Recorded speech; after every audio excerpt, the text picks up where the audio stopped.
चलिए भाई, अपन आज पढ़ेंगे क्या क्या पढ़ेंगे अपन लोग? देखें कि जो जैसे जिस दिन जो कुछ विशेष होगा तो उसकी वीडियो आपको मिलेगी 5-7 मिनट में, 5-7 मिनट का जो सेगमेंट होगा। तो जैसे आज उसको अपन ने नाम दिया आज की बात, ठीक। तो आज की बात में क्या है कि आज है 12 जनवरी, और 12 जनवरी इसलिए इंपॉर्टेंट है क्योंकि 12 जनवरी को राष्ट्रीय युवा दिवस मनाया जाता है। कौन सा दिवस मनाया जाता है? राष्ट्रीय युवा दिवस मनाते हैं, राष्ट्रीय युवा दिवस मनाते हैं। और मना रहे हैं 1984 में अनाउंसमेंट हुई थी, 1984 में अनाउंसमेंट हुई थी राष्ट्रीय युवा दिवस की। थोड़ा सा युवा दिवस के बारे में जान लेते हैं, फिर क्यों मनाते हैं ये जान लेंगे, ठीक है। राष्ट्रीय युवा दिवस हम 1984 से मना रहे हैं, 1984 से मना रहे हैं और हर साल मनाते हैं। तो इस साल भी मना रहे हैं 2023 का, और 2023 का जो हम दिवस मना रहे हैं, तो हमारे यहाँ पर जितने भी जो दिवस हैं उनकी एक थीम होती है ना। जो महत्वपूर्ण जो दिवस होते हैं उनकी क्या होती है? थीम होती है, ठीक। तो जैसे 2023 की जो थीम है वो क्या है? विकसित युवा, विकसित युवा, विकसित भारत। क्या थीम है? विकसित युवा, विकसित भारत। ये 2023 की राष्ट्रीय युवा दिवस की थीम है। तो इस साल जो राष्ट्रीय युवा दिवस के उपलक्ष्य में एक सम्मेलन, एक अधिवेशन बुलाया गया है, और वो अधिवेशन का आयोजन है 12 जनवरी से लेकर के 16 जनवरी तक, 12 जनवरी से लेकर के 16 जनवरी तक। और 12 जनवरी से लेकर 16 जनवरी तक जो कर्नाटक जो राज्य है, कर्नाटक राज्य का जो क्षेत्र है हुबली धारवाड़, तो इस जगह पर ये आयोजन हो रहा है। बहुत नेशनल लेवल तक का प्रोग्राम है, प्रधानमंत्री जी भी उसमें शामिल होंगे।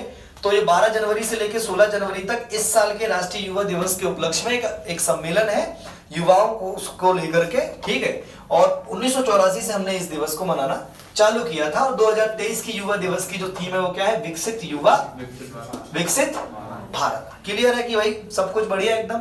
तो 2023 का ये युवा दिवस है, 2022 में भी मनाया होगा। तो 2022 में भी जो क्या कहते हैं उसको थीम होगी।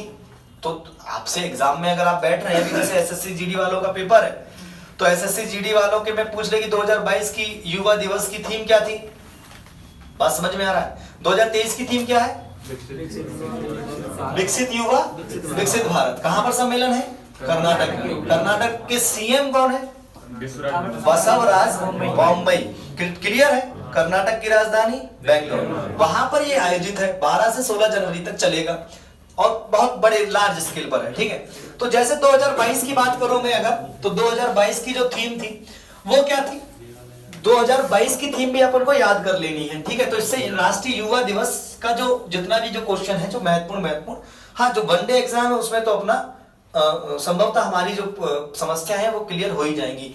जैसे उसमें जो 2022 की जो थीम थी वो थी it's all in mind, it's all in mind, ठीक है। ये 2022 की थीम थी। तो लिखने की जरूरत मुझे है नहीं, वैसे क्या है एक बार और बोलूं? It's all in mind. Clear है? अच्छा, ये तो चर्चा हो गई हमारे राष्ट्रीय युवा दिवस की, कब से मना रहे हैं और इस साल की थीम क्या है और इस साल हम क्या करने वाले हैं। लेकिन हम राष्ट्रीय युवा दिवस मनाते क्यों हैं और किसके उपलक्ष्य में मनाते हैं? तो जो राष्ट्रीय युवा दिवस है, कौन सा दिवस? राष्ट्रीय युवा दिवस है। और सबसे बड़ी बात कि हमने 1984 से ही क्यों मनाना चालू किया, सबसे जो बड़ी बात है वो हमने 1984 से ही क्यों चालू किया। तो उसकी वजह ये है कि आपको पता है कि हमारे विश्व में एक संगठन है जिसको हम यूएनओ कहते हैं। क्या कहते हैं? यूएनओ क्या करता है? हर वर्ष क्या करता है? वो हर वर्ष किसी न किसी विषय को घोषित करता है। कि जैसे उसने 1984 का जो साल है उसने उसको युवा वर्ष घोषित किया था कि ये जो वर्ष है वो युवा वर्ष है। वो हर साल कुछ ना कुछ थीम के आधार पर उस वर्ष को घोषित करता है। तो 1984 में यूएनओ ने युवा वर्ष उसको घोषित किया था। कौन सा वर्ष घोषित किया था? युवा वर्ष घोषित किया था। तो उसी उपलक्ष्य में हमने उसको, उसी साल को हमने भी यूथ डे मनाना स्टार्ट कर दिया था। तो यूथ डे हम राष्ट्रीय युवा दिवस मनाते हैं किसके जन्मदिन के उपलक्ष्य में? स्वामी जी के जन्मदिन के उपलक्ष्य में, जिनको आप स्वामी विवेकानंद जी कह देते हैं। हम उनके जन्मदिन के उपलक्ष्य में इसको युवा दिवस के तौर पर मनाते हैं।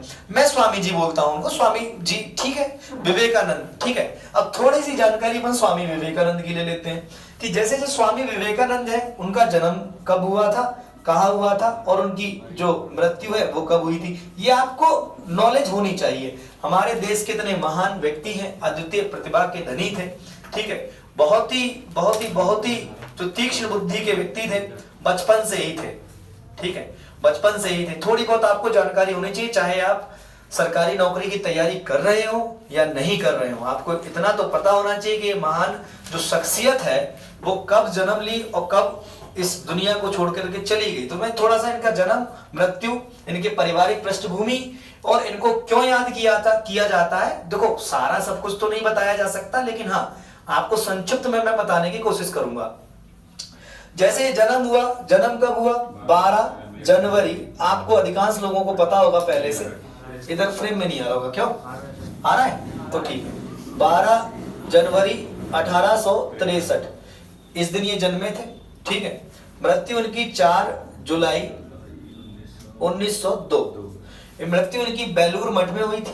बेलूर मठ में जब ये ध्यान लगा रहे थे तब इनने अपने शरीर को छोड़ दिया था। और बेलूर मठ इन्हीं के द्वारा स्थापित की गई एक संस्था है जिसको 1887 में बनाया गया था। वर्तमान में अगर आप खोजने जाएंगे तो पश्चिम बंगाल हुगली जो जगह है वहां पर, ठीक है। तो ये हो गया, ये सेगमेंट हो गया। जैसे स्वामी जी की बात करें तो स्वामी जी के बचपन का नाम वैसे था विश्वेश्वर। क्या नाम था? विश्वेश्वर। लिख दूं क्या बोर्ड पे? विश्वेश्वर। लेकिन इनको घर पे नरेंद्र नाथ दत्त भी बोलते थे। जैसे होता नहीं, घर का एक निकनेम होता है, तो उसी आधार पर ये निकनेम उनका विश्वेश्वर था। और नरेंद्र नाथ दत्त इनका बेसिक नाम था, नरेंद्र नाथ दत्त। इनके जो पिताजी और माताजी और इनका एक भाई, ठीक है, कायस्थ परिवार से आते थे और बहुत संपन्न परिवार से थे। ऐसा नहीं है कि बहुत निर्धनता में इन्होंने जीवन यापन किया। बहुत संपन्न और बहुत विवेकशील और बहुत अच्छे परिवार से को बिलोंग करते थे, कायस्थ परिवार से थे। इनके पिता का नाम था, पिता जो थे उनका नाम था विश्वनाथ दत्त, विश्वनाथ और दत्त, ठीक है। इनकी माता जी का नाम था भुवनेश्वरी देवी। इनके भाई का नाम था भूपेंद्र नाथ दत्त। क्या? भूपेंद्र नाथ दत्त। ये इनकी थोड़ी सी पारिवारिक पृष्ठभूमि होगी। अपन चर्चा किसके बारे में कर रहे हैं? स्वामी विवेकानंद। स्वामी विवेकानंद बहुत ही बचपन से ही तीक्ष्ण बुद्धि के धनी व्यक्ति थे, बहुत माइंडेड थे, बहुत प्रतिभाशाली थे, बहुत टैलेंटेड थे, है ना। तो लेकिन ऐसा नहीं है कि टैलेंटेड थे तो उनको मेहनत नहीं करनी पड़ी, उनको बहुत मेहनत करनी पड़ी, है ना। और शरारती भी बहुत थे। उनकी जब आप कुछ चीजें पढ़ोगे, कुछ जीवनियां वगैरह पढ़ोगे तो आपको उनके बारे में पर्याप्त मात्रा में जानकारी मिलेगी। तो ये तो हो गया स्वामी जी के पारिवारिक पृष्ठभूमि की बात। इनके गुरु जी थे रामकृष्ण परमहंस,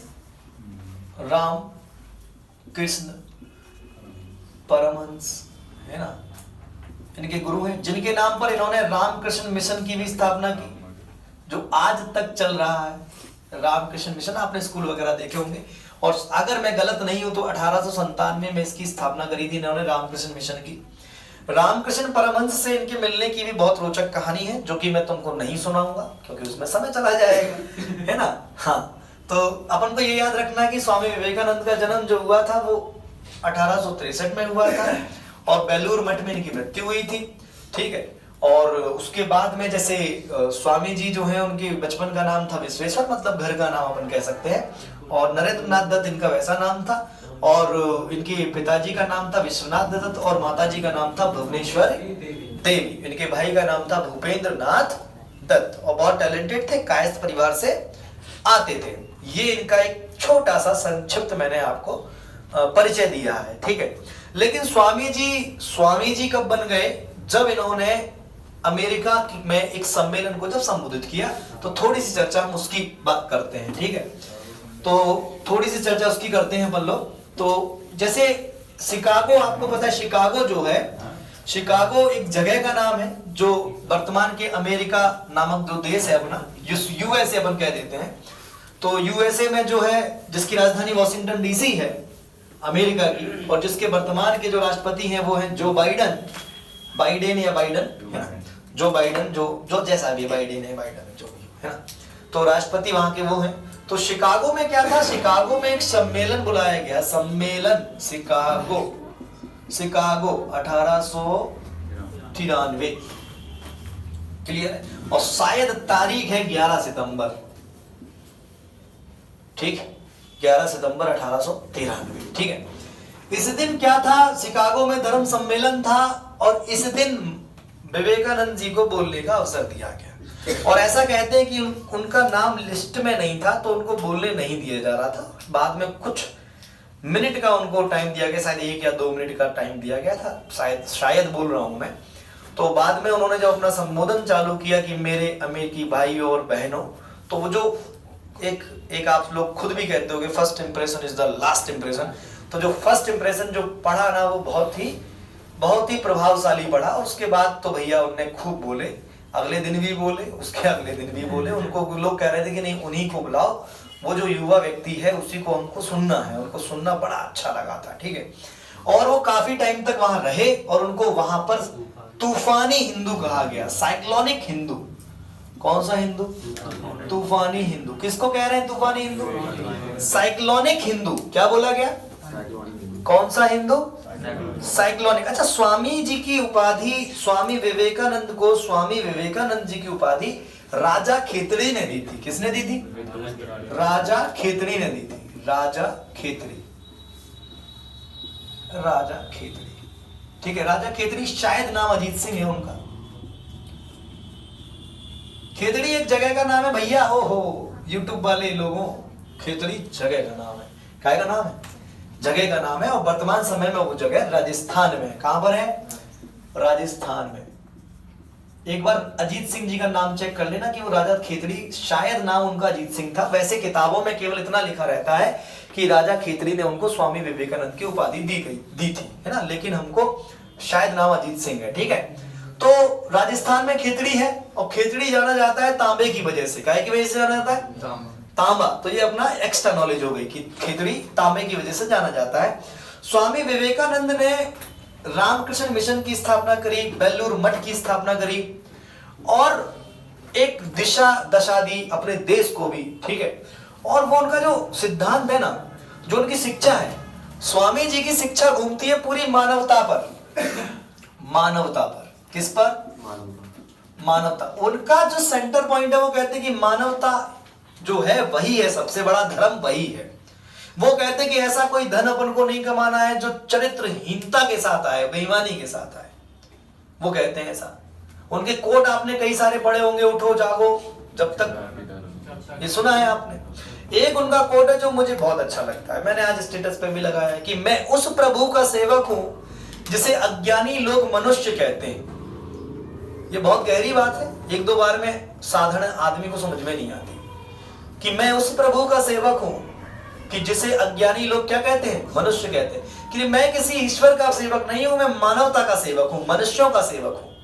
उनके कई कोट हैं कि अगर वर्तमान समय में अगर विवेकानंद जी होते और अगर वो ऐसी बातें कर रहे होते तो भाई शायद उनको कुछ लोग उनका विद्रोह कर देते, जैसे आज की जो पृष्ठभूमि बनी है, क्योंकि उनकी कई बातें बहुत कड़वी सी हैं धर्म को लेकर के। और उनका जो धर्म को देखने का जो नजरिया है वो थोड़ा दूसरा, उनका धर्म का देखने का जो नजरिया है वो है सेंटर में कि मानवतावाद। उनका जो भी पूरा है वो मानवतावाद के ऊपर है उनका पूरा।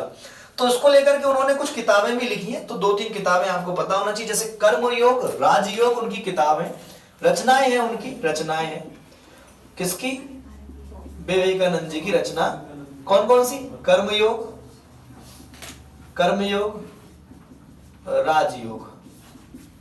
कर्मयोग है, राजयोग है, ठीक है, ज्ञान योग है, भक्ति योग है, ऐसी इनकी कई रचनाएं हैं। ज्ञान योग तो मरणोपरांत प्रकाशित की गई थी उनके। ज्ञान योग जो उनकी कृति है वो मरणोपरांत प्रकाशित की गई थी, ठीक है। The east and the west उनकी एक रचना लिख लो, the east and the east and the west. ठीक है भाई, समझ में आ रहा है कुछ? अभी थोड़ा सा अपन जाते जाते थोड़ा सा अपन इसको समराइज कर लेंगे, थोड़ा सा संक्षिप्त में इसका रिवीजन कर लेंगे अपन। ठीक है, the east and the west. ठीक है, एक किताब और है उनकी, कई सारी हैं, प्रैक्टिकल वेदांत, प्रैक्टिकल वेदांत। ठीक,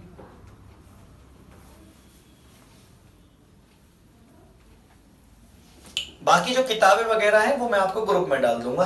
ठीक है, और ऐसे जैसे एक किस्सा है कि ये एक जगह बैठे होते हैं, है ना, तो वहां एक व्यक्ति आता है इनके पास में, वो कहता है कि स्वामी जी आप तो इतने महान व्यक्ति हैं और इतना ज्ञान है आपको, तो मैं बहुत असफल व्यक्ति हूँ, मैंने जिस क्षेत्र में काम किया मेरे को कभी सफलता नहीं मिली, मैं मेहनत बहुत करूँ, मैं अभी तक असफल हूँ और मेरे को सफलता नहीं मिल पा रही है।